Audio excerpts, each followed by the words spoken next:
Partons maintenant pour Nanterre et pour une flânerie poétique et écologique dans un lieu unique, la ferme du bonheur de Roger Després. C'est une vraie ferme avec des animaux et un potager. Et c'est là que le paysan poète récite le livre de Jean Giono, L'homme qui plantait des arbres, une balade urbaine à laquelle nous convie Sébastien Thème.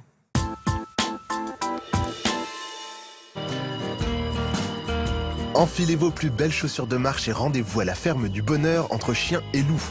Le poète-conteur Roger Després nous promène avec ses moutons dans les rues de Nanterre entre architecture brutaliste et parcelles de nature sauvage. Il ne possédait plus que 4 brebis, mais par contre une centaine de rouches. Il nous fait découvrir la courte nouvelle de Jean Giono, L'homme qui plantait des arbres.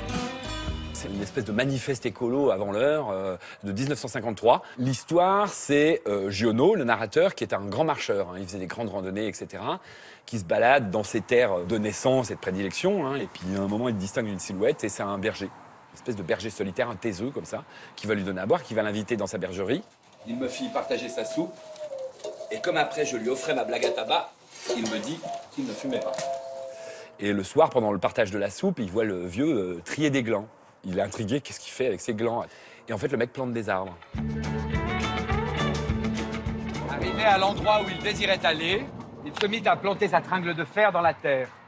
J'aimerais qu'il y ait plus de spectacles comme ça, où on nous plonge dans l'ambiance, on fait vivre exactement ce qu'il décrit, et voilà, je trouve ça super. Toute cette mise en scène qui est faite sur le spectacle, arriver et être baladé d'espace en espace et finalement rester dans tout cet urbanisme, c'est assez intéressant.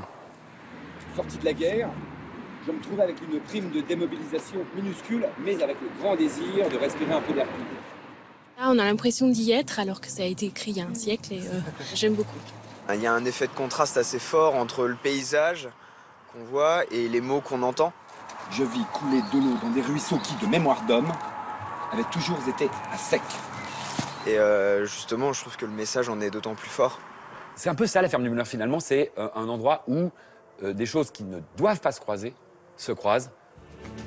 Peaceful. He's got a lot on the line.